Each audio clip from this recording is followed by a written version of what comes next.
The story of the 10 plagues of Egypt is a powerful display of God's might and his determination to free the children of Israel from slavery. The Israelites had lived in Egypt for centuries, but over time, they were enslaved and oppressed. God raised up Moses, with Aaron as his spokesman, to confront Pharaoh and demand, "Let my people go."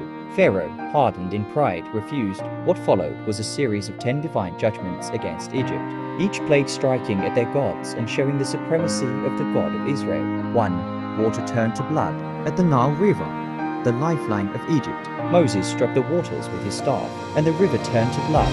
Fish died, the river stank, and the Egyptians could not drink. Yet Pharaoh's heart remained hard. 2. Frogs. Frogs swarmed across Egypt into houses, ovens, and beds. Pharaoh begged for relief, but hardened his heart once the plague lifted. 3. Lice or gnats. Thus became lice that covered man and beast. Even Pharaoh's magicians admitted, "This is the finger of God." Still, Pharaoh refused. 4. Ephelites. Swarms of Ephelites filled Egypt, corrupting the land.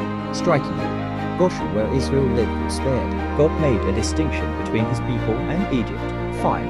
Disease and livestock. A severe pestilence killed Egypt's horses, donkeys, camels, cattle, and sheep.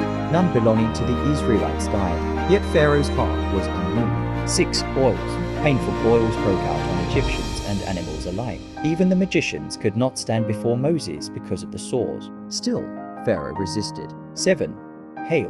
A storm of thunder, fire, and hail destroyed crops, trees, and livestock left in the fields. Goshen again was protected. Some Egyptians began to fear God's warnings, but Pharaoh's pride remained. 8. Locusts. When Pharaoh refused again, locusts covered the land, devouring everything green that the hail had left behind. Egypt was stripped bare. 9. Darkness. For 3 days, a thick, tangible darkness covered Egypt.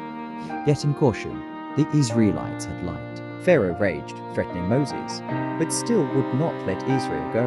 10. Death of the firstborn. The final plague was the most devastating.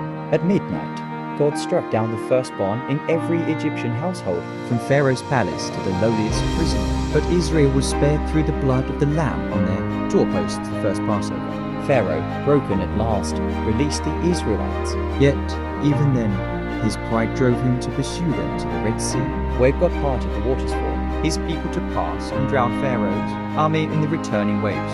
The plagues were more than punishment, they were revelations. Each plague shattered Egypt's idols and displayed the living God's authority. In the end, Israel was delivered, and Egypt was left humbled, proving that no earthly power can stand against the will of the Almighty.